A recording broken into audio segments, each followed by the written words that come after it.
that God is looking for somebody right now that has the ability to stand in the middle of an awfully negative circumstance and yet make a prophetic declaration about their preferred future. Lord, I need about 20 of y'all in this room this morning that says, please disregard where I am now. Don't look at me and feel sorry. Don't think I'm pitiful. Don't think I feel like I'm trapped in this never-ending cycle. But I got to open up my mouth and clear my throat and prophesy loudly. Lord, I wish I had some folk in here this morning that would open up your mouth and begin to prophesy. And as you are prophesying it, you are attracting into your dimension everything you need to be successful, everything you need to make life work. You got to open up your mouth and prophesy loudly, loudly, loudly, loudly. See, if you sit next to somebody who's got sensitive hearing, you might want to step back 2 or 3 feet, because I'm getting ready to open up my mouth and bless your name of the Lord. Oh, magnify the Lord with me, and let us exalt his name together.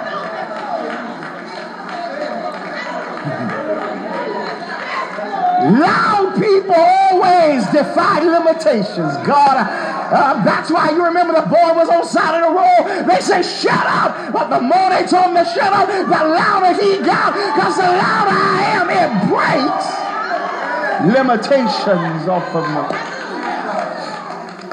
And so, God, be seated a moment. I'm watching this clock. I got to get to a leadership conference. So he begins to prophesy so loudly that it agitates the king. Now, let me just drop this on you. You have not really praised God unless your praise has agitated somebody that wants you to remain in an average position. Lord, help me today. You can always tell them people, because they start looking at you up and down like really, like you really got to get that excited on a Saturday morning. Yeah, because you understand, I'm expecting that an email alert from my bank is going to hit any moment now. And so I can't waste any God space being idle and cute and reserved. I got to use every opportunity I'm in the house of God to acknowledge the fact that I'm believing that God is not going to fail me.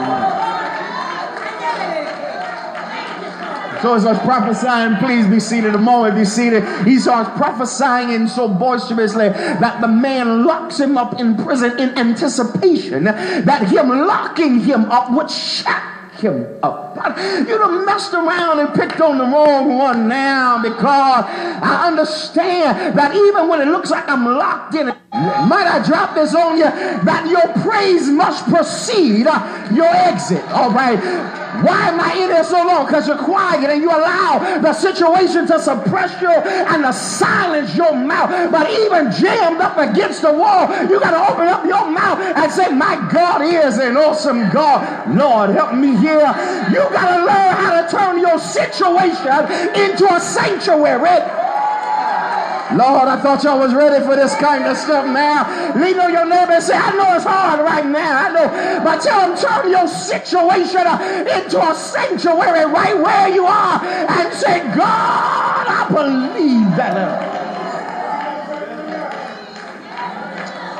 Be seated. Let me preach the book and he